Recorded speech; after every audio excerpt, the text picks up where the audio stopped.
வணக்கம் தோழர்களே, இது நங்கரும் நான் முருகேசன். காணொலியை தயவு செஞ்சு சப்ஸ்கிரைப் செஞ்சு உங்களுடைய மேலான ஆதரவை கொடுங்கள். நன்றி, வணக்கம்.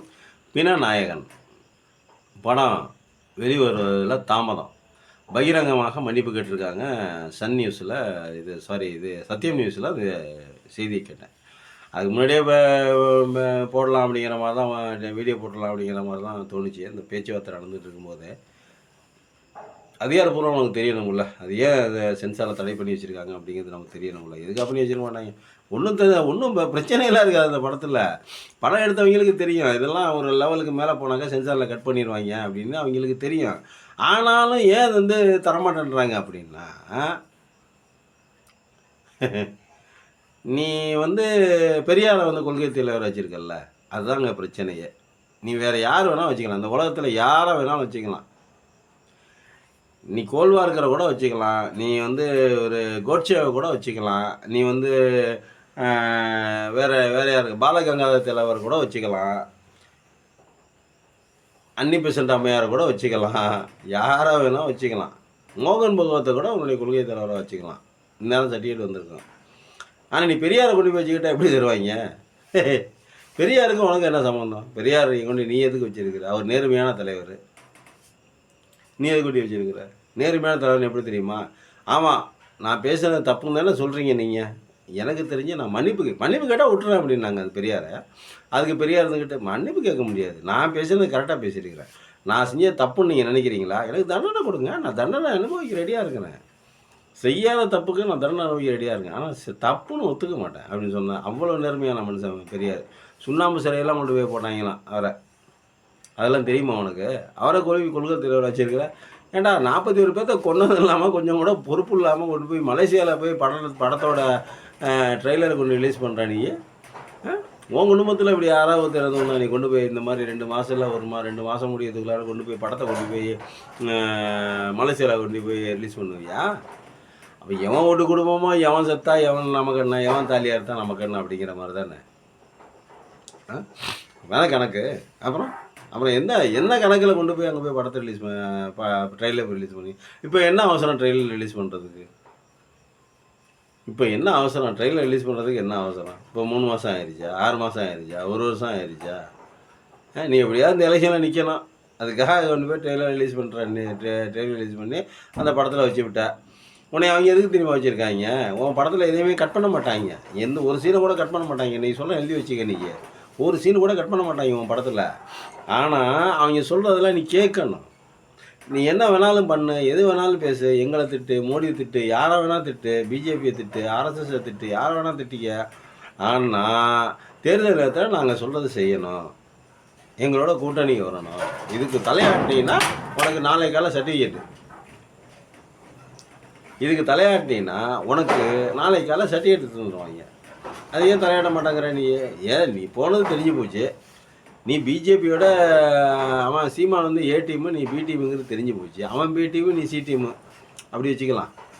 அது தெரிஞ்சு போச்சு. அதுக்கு எதுக்கு போய் யோசிச்சுட்டு இருக்கிற? போய் நான் தான் பிஜேபியோட ஆள் தான், நான் உங்கள் ஆள் தாங்க, ஆர்எஸ்எஸில் வந்து சேர்ந்துக்கிறேங்க சொல்லிட்டு போய் சேர்ந்துக்க வேண்டியதானே. கட்சியை கொண்டு போய் பிஜேபியோட இணைச்சிரு, வேலை முடிஞ்சு போச்சு. இல்லை கூட்டணிக்கு ஓகே சொல்லு, அப்போ அவன் படம் வந்துடும். உனக்கும் பெரியாருக்கு ஏதாவது சம்மந்தம் இருக்குதா? நீ எதுக்கு பெரியார் பேரை வச்சுரு? இதே கதை தான் சீமானம். அன்றைக்கி வந்து சீமானம் வந்து பெரியாரை காரு ஓட்டுறாங்க, பெண்கள் ரயில் ஓட்டுறாங்க, பெண்கள் வந்து ஏரோப்ளேன் ஓட்டுறாங்க, பெண்கள் ராக்கெட்டில் போடுறாங்க அப்படின்னு பெரியார். இதுக்கு எல்லாத்துக்கும் காரணம் எங்கள் ஐயா தந்தை பெரியார் அப்படின்னா. இன்றைக்கி பெரியாரை ஒழிக்காமல் விட மாட்டாங்கிறான். இதே நீ நிலத்திரமா சொல்லுவ, நீ இன்னும் கொஞ்சம் நாள் கழிச்சு என்ன பண்ணுவ? கொஞ்சம் அரசியலை வச்சு கொஞ்சம் வளர்ந்து வந்ததுக்கப்புறம் நீயும் பெரியாரை ஒழிக்கணும்னு தான் பேச போகிற.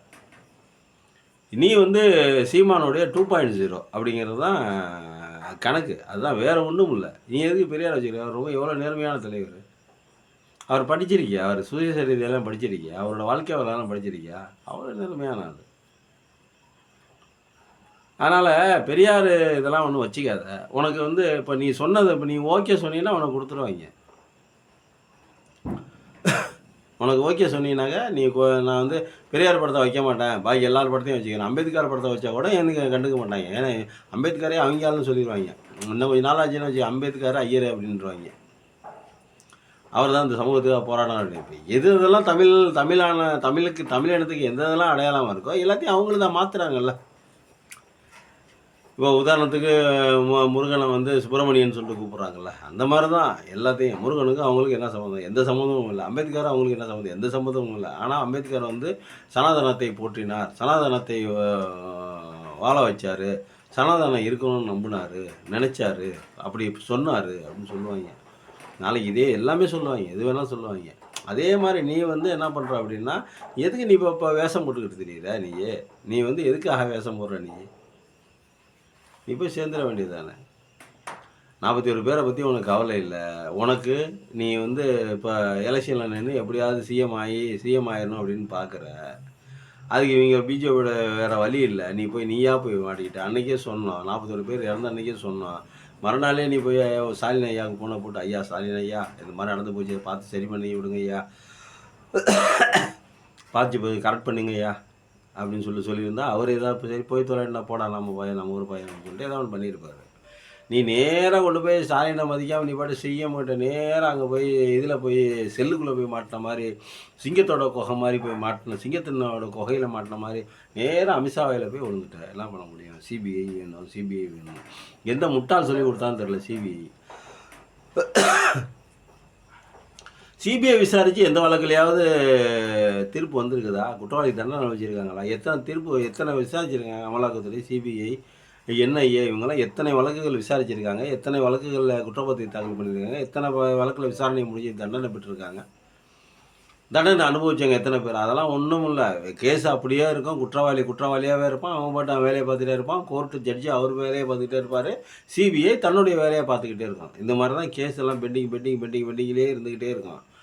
என்றைக்குமே சரி திரும்ப சொல்ல மாட்டாங்க. அவனை சம்மந்தப்பட்ட அந்த குற்றவாளின்னு குற்றப்பத்திரிகை இந்த சிபிஐ தாக்கல் பண்ணிச்சு பார்த்தீங்களா, மனு தாக்கல் பண்ணிச்சு பார்த்தீங்களா கோர்ட்டில், அந்த குற்றவாளியை கொண்டாந்து இவங்க சொல்கிற மாதிரி ஆட வைப்பாங்க. சும்மா அது வந்து இந்த பொம்மை கையில் அந்த கயிறு கட்டி இப்படி சொல்லுவாங்கல்ல, இப்படி சொன்னால் அதுக்கு அந்த மாதிரி அந்த பொம்மை ஆட்டம். அந்த மாதிரி கயிறு கட்டுறதுக்கு பார்க்குறாங்க. கயிறு கட்டினாங்க, எல்லாம் இந்தியா பூரா கட்டிட்டாங்க எல்லாம். அமித்ஷா அப்படின்னாக்கா சிங்கம், கொடூரமான ஒரு சிங்கம். அது இந்தியாவில் இருக்கிற அரசியல்வாதிகளை பூரா லபக்குன்னு மிழுங்கிருச்சு. அதில் மாட்டினா கடைசி கடைக்குட்டி நீ தான். உன்னை மென்றுவாங்க. இப்போ 12ஆம் தேதி போறியாங்க, கண்டிப்பாக உன்னை மென்றுவாங்க. மெல்லாம் பண்ண மாட்டாங்க. நீ ஒன்றுமே பண்ண மாட்டாங்க. உனக்கு மேலே கேஸ் போட மாட்டாங்க, ஒன்றும் பண்ண மாட்டாங்க. உன்னை உத்தமனே சொல்லுவாங்க. 41 பேர் கொண்டதுக்கு சிபிஐ நீ வந்து ஒத்துக்கிட்டீங்கன்னா, 41 பேர் கொண்டதுக்கு நீ சிபிஐ என்ன சொல்ல தெரியுமா? 41 பேர் செத்ததுக்கு விஜய் காரணம் இல்லை, விஜய் கட்சிக்காரங்க காரணம் இல்லை, திமுக தான் அப்படின்னு சொன்னால் கூட சந்தேகப்படுவதற்கு வாய்ப்பு இல்லை. ஏன்னா சிபிஐ இப்போ நீ ஒத்துக்கிட்டீங்கன்னா அதை கூட சொல்லுங்க, யாரோ கூட்டு சதி அப்படின்னு கூட சொல்லிட்டு போயிடுவாங்க. நல்லா அழுத்தி ஆழமாக சொன்னால் திமுகன்னு கூட சொல்லலாம், ஒன்றும் பிரச்சனை இல்லை, வாய்ப்பு இருக்குது. தமிழ்நாடு அரசு சரியில்லைன்றவங்க ஒத்த வார்த்தை இல்லை. நீ வந்து அவங்க கையில் தலையில் எல்லாம் கயிறு கட்டுவாங்க, இப்படி சொல்லுவாங்க, ஆடணும். அதுக்கு ஓகேன்னா சொல்லு, வேலை முடிஞ்சு போயிடும். இல்லை அப்படின்னா கஷ்டம்தான், இப்படியே இழுத்துக்கிட்டே கிடக்க வேண்டியதான். ஜனநாயகன் படமும் வராது, அரசியல்லையும் விலங்க விட மாட்டாங்க, ஏதாவது போட்டுருவாங்க. தில்லை நீ எதுக்க முடியுமா? முடியாது, இனிமேல் வாய்ப்பு இல்லை. ஏற்றினாக்கா 41 பேர் செத்ததுக்கு நீ தான் காரணம்னா கண்டிப்பாக ஒரு தூக்கி உள்ளே போட்டுருவாங்க. அதில் மாற்று கருத்து இல்லை. கொள்கை வேறு பெரியாரை வேறு வச்சுருக்கிறார், அதுலேயே அவங்க காண்டாகிறாங்க. இருக்கிற பெரியாரை நாங்களாம் கடவுள் மாதிரி கும்பிட்றா. பெரியாரை தூக்குறதுக்கு தான் இப்போ ஒரு புதுசாக ஒரு பீஸ் இறக்கியிருக்காங்க சீமானில். அவனை இறக்கி 5 வருஷம் ஆச்சு. 5 வருஷத்துக்கு முன்னாடி கட்சியை வாங்கி அவன் கையில் கொடுத்து அவனை வந்து கட்சியை வாங்கி கையில் கொடுத்து அவன் அரசியல் கட்சி ஆரம்பிக்கிறதுக்கு உறுதுணையாக இருக்கும்போதே அவங்ககிட்ட அக்ரிமெண்ட்டில் கையெழுத்து வாங்கிட்டு தான் அவங்க செஞ்சுருப்பாங்க போல். அப்போ திடீர்னு உடனே பேசிட முடியாது, கொஞ்ச நாள் கழித்து ஆற போட்டு பேசு அப்படின்னு விட்டுருக்காங்க. என்ன காரணம்னா பிஜேபிக்காரன் எப்பயுமே வந்து பிராமணியம் எப்பயுமே வந்து குறைந்த தூர டார்கெட்லாம் இருக்காது, லாங் டைம் தான். இப்போ நம்ம வந்து இந்து ராஷ்டிரம் அமைக்கணும் அப்படிங்கிறது அவங்களுக்கு வந்து நூற்றாண்டு கனவு. 100 ஆண்டு ஆயிடுச்சு, ஆனால் இவங்களாம் இன்னும் அமைக்க முடியல. அதுக்கு காரணம் வந்து தந்தை பெரியார், திமுக. இவன் சொல்லிடலாம் வாங்க, இன்னும் ஒரு சில மற்ற எல்லா மாநிலங்களும் ஓகே தான். திமுகவும் கேரளாவும் மட்டும் கேட்க மாட்டாங்க, வேறு வழி இல்லை. என்ன பண்ணுறதுன்னு யோசிக்கிறாங்க, வேறு வழி இல்லை. அப்போ அதனால் நீ என்ன சொல்கிறேன், நீ போய் நான் பிஜேபிக்கு ஆதரவு தரேன்னு சொல்லிடு, ஒன்றும் பிரச்சனை இல்லை. சொல்லிவிட்டு உன் படத்தை ரிலீஸ் பண்ணுற வழியே பாரு. ஏன்னா உனக்கு தான் 41 பேர்த்தை பற்றி கவலை இல்லையே. நீ வந்து கொலை செய்யாமல் கொலை செய்த, அருவா இல்லாமல் கத்தி இல்லாமல் கொலை செய்த ஒரு கிரிமினல்லையே மோசமான ஒரு கிரிமினல் குற்றவாளி நீ. அதனால் போய் சேர்ந்துக்க போவோம். யார் என்ன பண்ண போகிறாங்க? சேர்ந்துக்கிட்டீங்கன்னா எங்களுக்கு வசதியாக இருக்கும், நாங்கள் அடிக்கிறதுக்கு வசதியாக இருக்கும். பிஜேபியில் போய் கட்சியை இணைச்சிட்டாவோ, இல்லை பிஜேபிக்கு ஆதரவு தரேன்னு சொல்லிட்டாவோ, இல்லை கூட்டணி ஒத்துக்கிட்டாவோ, நாங்கள் ஒன்று இன்னும் வலுவாக அடிப்போம். அதுக்காக தான் சேர சொல்கிறோம். போய் சேர்ந்துக்காக தான் நல்லது. நன்றி, வணக்கம். கொஞ்சம் சப்ஸ்கிரைப் பண்ணி பாருங்கள்.